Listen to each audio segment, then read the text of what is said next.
नमस्कार। प्रारब्ध पर आप सभी का स्वागत। मैं अमनीश। चैनल आपने सब्सक्राइब किया है, वीडियोस को आप लाइक करते हैं, शेयर करते हैं, बहुत बहुत धन्यवाद। बेल आइकन जरूर दबाइए ताकि किसी भी अपलोड की सूचना सीधे आपको मिले। स्वागत वाली थाली तैयार है और सामने है व्यालोक जी, तो आइए स्वागत कर लिया जाए। बहुत बहुत स्वागत, नमस्कार प्रभु। प्रारब्ध के सभी दर्शकों श्रोताओं आपको प्रणाम। जय जय सिया राम। जय जय श्री राम। व्यालोक जी, आज बात करेंगे पंजाब। और पंजाब इसलिए कि वहां चुनाव तो है ही, आने वाला है। अभी वहां पर निकाय के जो शहरी निकाय होते हैं उनके चुनाव हुए और उनका रिजल्ट प्रचंड रूप से आम आदमी पार्टी, जो कि इस समय सत्ता में है, उसके साथ गया है। अगर जल्दी से मैं डिटेलिंग कर दूं तो आपने लगभग 48% वोट शेयर लेके वार्डों में जीत दर्ज किया है। नंबर्स बता रहे हैं कि साहब 1977 वार्डों में से 958 में आम आदमी पार्टी, 397 कांग्रेस, ये दूसरे जगह पर रही है। और वो अकाली दल जो है वो 191 वार्ड जीती, जबकि भारतीय जनता पार्टी ने 172 वार्ड में जीत दर्ज की है। निर्दलीयों ने 251 सीटों में अपने दर्ज किया है। तो अब इस तरीके से अगर आप इसको विधानसभा का सेमीफाइनल मान लीजिए, तब तो भाई आम आदमी पार्टी की प्रचंड जीत है। लेकिन पंजाब का इतिहास कुछ और बताता है, और पंजाब का इतिहास बताते हुए मैं एक पन्ना आपके सामने दर्शकों रख रहा हूं। पंजाब का इतिहास ये बताता है कि जब भी विधानसभा चुनाव से पहले किसी पार्टी या किसी गठबंधन ने निकाय चुनाव में सफलता हासिल की है, तो वो सेमीफाइनल के तौर पर नहीं काम किया है, बल्कि इसका ठीक उल्टा हुआ है। आने वाली विधानसभा चुनाव में सत्ता उनसे छिन गई। अगर आप देखें तो 2015 में निकाय चुनाव में शिरोमणि अकाली दल और बीजेपी ने 1420 वार्ड्स में कब्जा कर लिया था। कांग्रेस के खाते में केवल 356 सीटें आई थी। एक साल बाद ही कांग्रेस ने 117 विधानसभा की 77 सीटें जीतकर पंजाब में सत्ता में आ गई, और बीजेपी और अकाली दल 18 सीटों पर सिमट के सत्ता से बाहर हो गई। अब ऐसा नहीं है कि हमने केवल एक ये उदाहरण खोज के आपके सामने रख दिया व्यालोक जी। दूसरा उदाहरण, साल बदल गया और साल आ जाता है 2021। 2021 में भी ठीक यही हुआ। नगर निकाय चुनाव में कांग्रेस ने 1516 सीटों पर कब्जा किया, लेकिन एक महीने के बाद जब विधानसभा चुनाव हुए तो आम आदमी पार्टी 92 यानी 92 सीटें जीतकर जबरदस्त बहुमत के साथ सत्ता में आ गई और कांग्रेस बाहर हो गई। अब ये इतिहास फिर से दोहराया जाएगा, नहीं दोहराया जाएगा, ये एक अलग बात है, हम इस पर बात नहीं करेंगे। ये केवल आधार था, जो मैंने तथ्य था वो सामने रख दिया। बंगाल में हम देखते हैं 2016 में केवल 3 सीटों से प्रवेश करती है भारतीय जनता पार्टी। उसके बाद वो क्रम आगे आता है। 2021 में हम सब जानते हैं 70 से ऊपर सीटें, और फिर अब चुनाव यानी तीसरा चुनाव आते आते भारतीय जनता पार्टी वहां प्रचंड बहुमत से आ जाती है। मुद्दे क्या रहते हैं? मुद्दा होता है बॉर्डर स्टेट होने की वजह से बंगाल में सीमा, वहां पर सिलीगुड़ी कॉरिडोर, उसके बाद डेमोग्राफी चेंज और ममता बनर्जी का कुशासन, खास तौर पर तस्करी, गौ तस्करी, ये सारी चीजें। अब अगर इस चीज को हम पंजाब में लेके आए तो पंजाब भी एक बॉर्डर स्टेट है, तो यानी बॉर्डर से जुड़ी हुई समस्याएं जितनी बंगाल में थी, वो थोड़ा सा दूसरे फ्लेवर में, जिसमें ड्रग्स की तस्करी भी आ जाती है बहुत घनघोर तरीके से, वो पंजाब में। ह्यूमन ट्रैफिकिंग उतनी पंजाब में नहीं है, ये बात सही है, लेकिन ड्रग की ट्रैफिकिंग बहुत अच्छी खासी संख्या में पंजाब में है। और जिस तरीके से डेमोग्राफी प्रोजेक्ट अमित शाह और केंद्र सरकार ने हाथ में लिया है, ठीक उसी समय ध्यान देने वाली बात है कि अमित शाह अब ड्रग्स पर एक बड़ा ऑपरेशन चलाने की घोषणा भी कर चुके हैं। पंजाब की आज की मुख्य समस्या ड्रग्स है, वहां के नौजवान हैं। आप हजारों ऐसे वीडियो देख सकते हैं जो दिल दहल जाता है, किस तरह से युवा वहां परेशान है। मेरे सूत्र ये बताते हैं, यहां से मैं शुरुआत करूंगा और आप तक पहुंचूंगा। मेरे सूत्र ये बताते हैं कि इस समय पंजाब में अगर कोई सबसे बड़ी चिंता पंजाब के समाज में है तो वो युवाओं में बढ़ता हुआ ड्रग। आम आदमी पार्टी असफल रही है इसको रोकने में। ये एक ऐसी समस्या है कि डबल इंजन सरकार का कॉन्सेप्ट अब धीरे-धीरे पंजाब में सर उठाने लगा है। वार्डों की जीत 172, 77 ये कोई मायने नहीं रखती। लेकिन एक सेंटिमेंट ऐसा पैदा हो रहा है कि अगर डबल इंजन की सरकार पंजाब में आ जाए तो हमारे युवा कम से कम ड्रग्स से बच जाएंगे और इस पर केंद्र सरकार और राज्य सरकार मिलकर बहुत अच्छा लगाम लगा लेगी। क्या ये इतना बड़ा मुद्दा हो सकता है पंजाब के लिए? मैं यहीं से आपसे शुरुआत करूंगा। क्यों? क्योंकि अगर बंगाल में लाहे-लाहे भारतीय जनता पार्टी ने अपना काम किया है, धीरे-धीरे अपना काम किया है, तो पंजाब में भी क्या भारतीय जनता पार्टी हौले-हौले, छेती-छेती नहीं, जल्दी-जल्दी नहीं, हौले-हौले यानी आराम नाल आगे बढ़ रही है और एक सही मुद्दे को चुना है उसने। Over to you please sir. Sir देखिए, सबसे पहले तो बहुत ही दुखद बात है कि हम एक ऐसे राज्य के निकाय चुनाव को एड्रेस कर रहे हैं जहां एक पियक्कड़ मुख्यमंत्री है। और अब मैं आराम से ये बात इसलिए बोल रहा हूं क्योंकि संसद में उसकी साथियों ने, जब वो सांसद था तब भी बाकायदा ये आरोपित है। उसके अलावा वो जब विधानसभा में बोलने खड़ा हुआ था तब भी उसने जिस तरह की हरकतें की, उसके बाद जो शिकायत हुई, शिकायतें भी हो चुकी है उसकी, संसद में भी विधानसभा में भी, लेकिन उस पर कोई कार्रवाई नहीं होती है। एक पियक्कड़ आवारा मुख्यमंत्री किस तरह किसी राज्य को संभाल सकता है, ये है। आरोपित हैं इसलिए मैंने ये कहा है, और ये पूरी दुनिया में है, कहीं भी, मतलब ऐसा नहीं है कि मैं पहला व्यक्ति हूं जिसने ये आरोप नहीं, लगाए हैं। प्रधानमंत्री ने भरी संसद में चुटकी लेते हुए ही सही, लेकिन इस बात को उजागर किया है भगवंत मान जी, सिंह ने। तो ये सबसे बड़ी दिक्कत तो ये है कि अगर कोई खुद ही उस चीज में डूबा हुआ है तो वो पंजाब के युवाओं के लिए कौन सा उदाहरण पेश करेगा, कौन सी नजीर बनाएगा और कैसे उनको ड्रग्स के इससे मुक्त कराएगा। एक चीज जो इस चर्चा में नहीं आ रही है, बीएसपी की जीत, बहुजन समाज पार्टी, यस। इस पर कोई चर्चा नहीं कर रहा है, जिसने 7 वार्डों पर अपना कब्जा किया है और 0.3% है, लेकिन ये है। इसके साथ आप दूसरा डॉट ये जोड़िए कि पंजाब वो सबसे बड़ा राज्य है जहां कन्वर्टेड ईसाई सबसे बड़ी संख्या में, और वो कन्वर्टेड ईसाई कौन है? जी सर। एक फैक्ट मैं और जोड़ दूं, जब आपने बसपा का जिक्र कर दिया, क्योंकि आप बात जिस तरफ लेके जा रहे हैं बड़ा महत्वपूर्ण है, ये आंकड़े और ये सच्चाई, ये तथ्य। बहुजन समाज पार्टी के संस्थापक काशीराम जी पंजाब से आते थे। बसपा की स्थापना पंजाब में हुई, पहला। दूसरा, पंजाब पूरे देश का अकेला वो राज्य है जहां सबसे बड़ी दलित आबादी रहती है। कागजों में पुरानी जनगणना के हिसाब से उन्हें 35% कहा जाता है, लेकिन प्रैक्टिकली अगर देखा जाए तो 42% के अराउंड वहां पर सबसे बड़ी दलित आबादी, रामदासिया और तमाम ऐसे हमारे हिंदू भाई वहां रहते हैं। बस जी।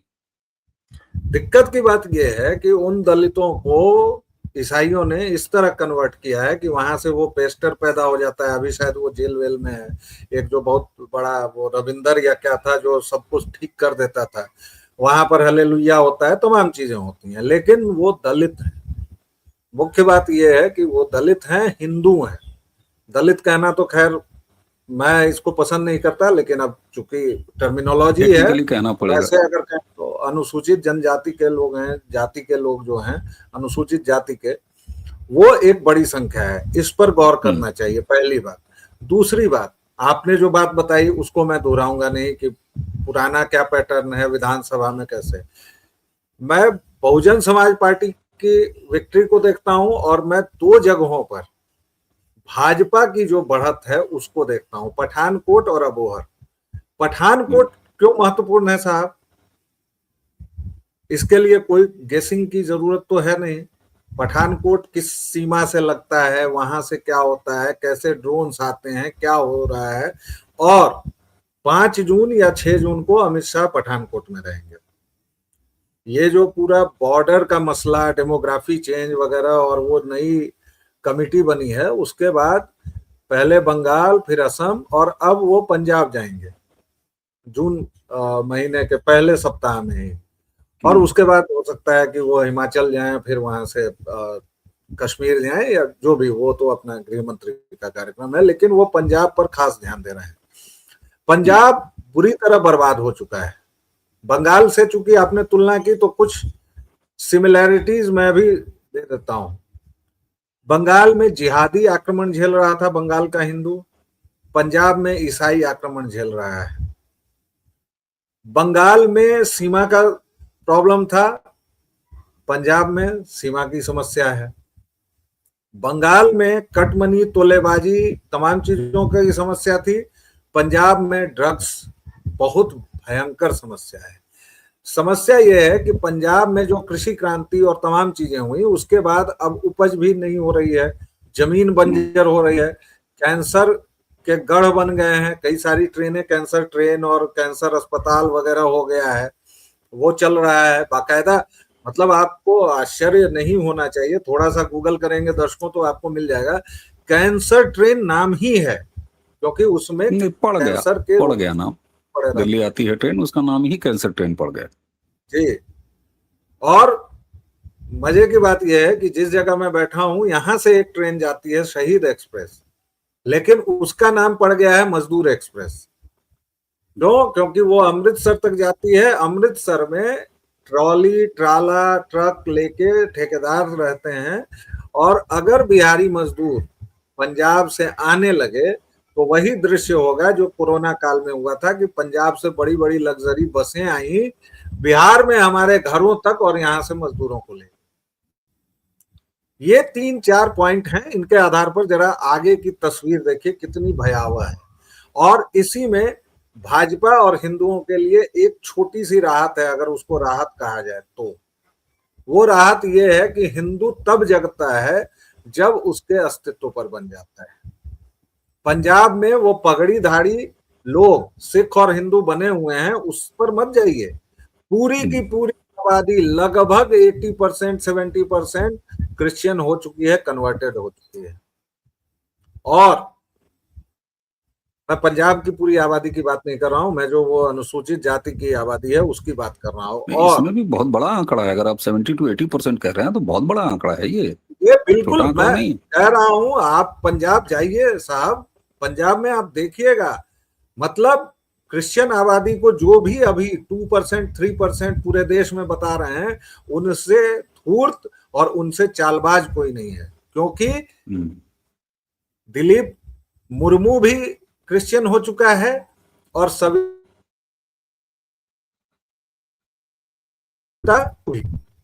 निहाल सिंह भी क्रिश्चियन हो चुका है और जोरावर सिंह भी पगड़ी बांधता है, सब कुछ करता है, लेकिन वो क्रिश्चियन है।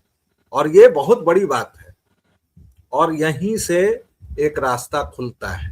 मैं फिर से आपकी बात पर नहीं आऊंगा कि वो ये पैटर्न है, ये है, नहीं है, पैटर्न कुछ भी नहीं है। पैटर्न ये है कि पठानकोट और अबोहर में भाजपा ने फुट होल्ड बनाया है।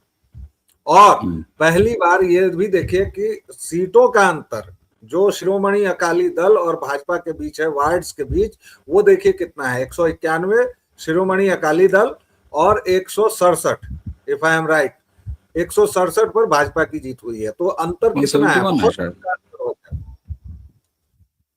अंतर लगभग 20-22 सीटों वार्ड्स का। और शिरोमणि अकाली दल जितना नीचे जाएगा, 172, अकाली दल 191 और बीजेपी 172 जी। तो बताइए, तब तो 20 का भी अंतर नहीं है, 18 का अंतर है। यस। तो कहने का मतलब यह है कि भाजपा को फुटहोल्ड बनाने की जरूरत होती है, और उसके बाद वो धीरे धीरे, जो आप कह रहे हैं ना, लाहे लाहे, वो धीरे धीरे धीरे धीरे पेनिट्रेट करती है। 2 बड़े महत्वपूर्ण इलाके भाजपा ने जीते हैं।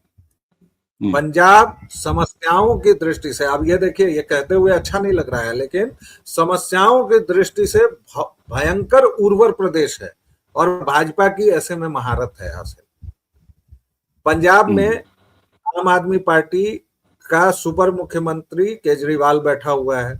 क्या जनता अंधी हो गई है? नहीं। समस्या यह है इस देश में विपक्षी दलों की कि वो सोचते हैं कि जनता अंधी भी है, बहरी भी है, गूंगी भी है, और सबसे बढ़ के चौ और यौ से खत्म होने वाले शब्द भी है। ठीक। और ये सबसे ज्यादा ये समझते हैं कि जनता वही है। भाई नहीं है वैसी। जनता देख रही है। जब आप 30 गाड़ियों के काफिले से, केजरीवाल कौन है, हु इज ही? मेरे ख्याल से तो अभी वो विधायक भी नहीं है, सांसद भी नहीं है, क्या है, कौन है भाई? उसको आप जब पूरे राज्य की मशीनरी को लगा देते हैं, एक दिन उसको गोवा जाना होता है तो आप पंजाब सरकार का चार्टर्ड प्लेन देते हैं, तो जनता ये नहीं देखती, ऐसा नहीं होता है। पंजाब के युवा नशे की गिरफ्त में हैं, पंजाब के युवा बेरोजगार हैं, पंजाब के युवा मर रहे हैं, पंजाब के युवा आत्महत्या कर रहे हैं, पंजाब के घरों में, हर एक घर में कोई ना कोई ड्रग रिलेटेड प्रॉब्लम चल रही है सर। हर एक घर में इतना भयंकर वहां पेनिट्रेशन हो चुका है ड्रग्स का, और इतनी बुरी हालत है वहां की।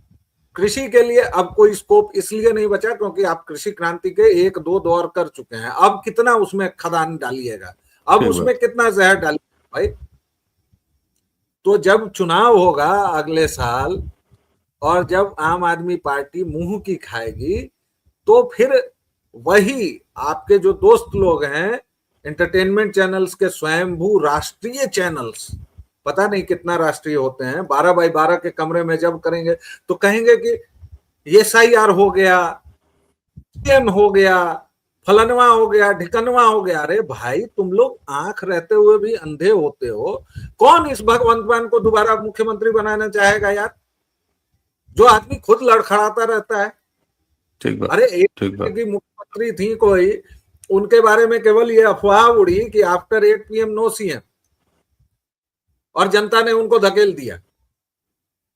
आपके बारे में तो भाई ये तो सच है और देखा हुआ है, ऑनलाइन ऑन कैमरा लोगों ने देखा है कि आप इधर उधर लड़खड़ाते, डगमगाते, गिरते पड़ते रहते हैं।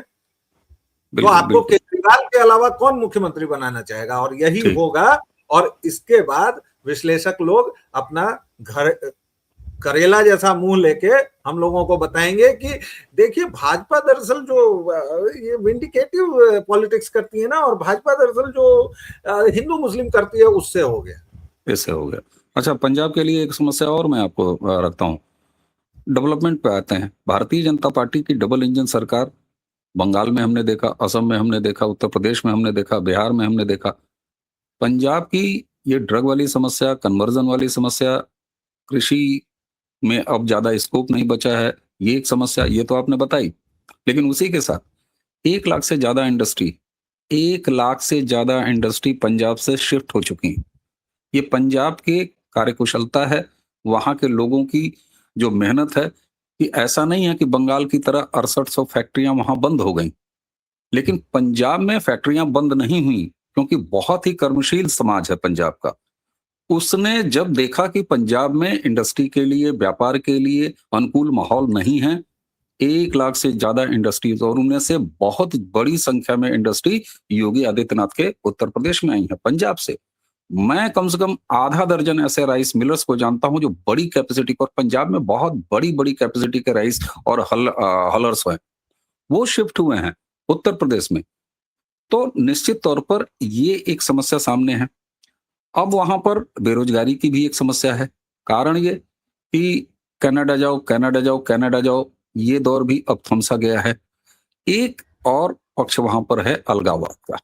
लेकिन वो अलगाववाद का पक्ष, बहुत सारे लोग कहते हैं कि नहीं साहब वो मुट्ठी भर लोग हैं, लेकिन मैं ऐसा नहीं मानता मुट्ठी भर लोग हैं। और चलिए मैं मान भी लूं व्यालोक जी कि मुट्ठी भर लोग हैं, तो फिर 2.5 सांसद ये कहां से आते हैं उसी अलगाववाद की मानसिकता से?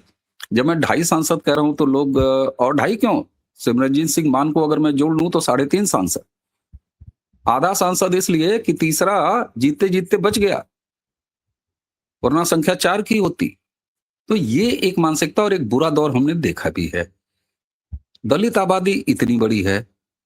बहुजन समाज पार्टी की, मायावती की जो एक सकारात्मक राष्ट्रवादी राजनीति है, जिसे हम उत्तर प्रदेश में देख रहे हैं या राष्ट्रीय स्तर पर भी देख रहे हैं, भले वो राष्ट्रीय स्तर पर उनकी पार्टी हर जगह नहीं हो, लेकिन वो कहीं ना कहीं अलाइनमेंट बीजेपी की तरफ जाता है, भले वो गठबंधन में हो ना हो। अकाली दल भी अब सत्ता से बहुत बाहर है, और निश्चित तौर पर मैं अकाली दल को पंजाब की सपा कहता हूं। हकीकत यही है, पंजाब की सपा। लेकिन एक पुराना रिश्ता बीजेपी का वहां भी है। अब सवाल ये होता है कि जो बीजेपी बंगाल में या असम में कांग्रेस के बड़े नेताओं को लाके और अपना फुटप्रिंट तैयार करती और सफलता पाती है, क्या पंजाब में भी आप इस तरह का कोई अलाइनमेंट देखते हैं? देखिए सर, अलाइनमेंट जो है वो आपने कहा भाजपा की तरफ भैया जी का, मैं कहता हूँ वो अलाइनमेंट देश की तरफ है, राष्ट्रवाद की तरफ। उसका किसी पार्टी से क्या लेन देन?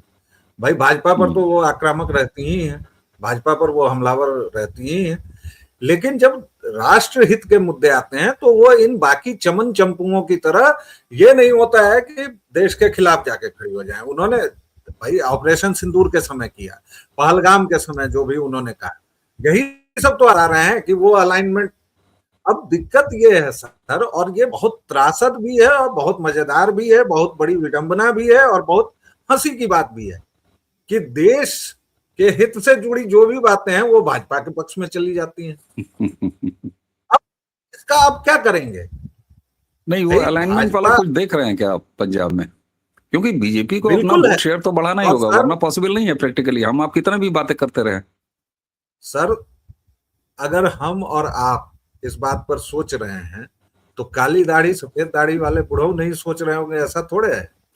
जब हम लोग सोच रहे हैं, हम वहां तक पहुंच जा रहे हैं, तो ऑब्वियसली अलाइनमेंट है। चलिए, हो गया, वो एकदम बंधन आएगा या नहीं आएगा मुझे नहीं पता, लेकिन ये होगा।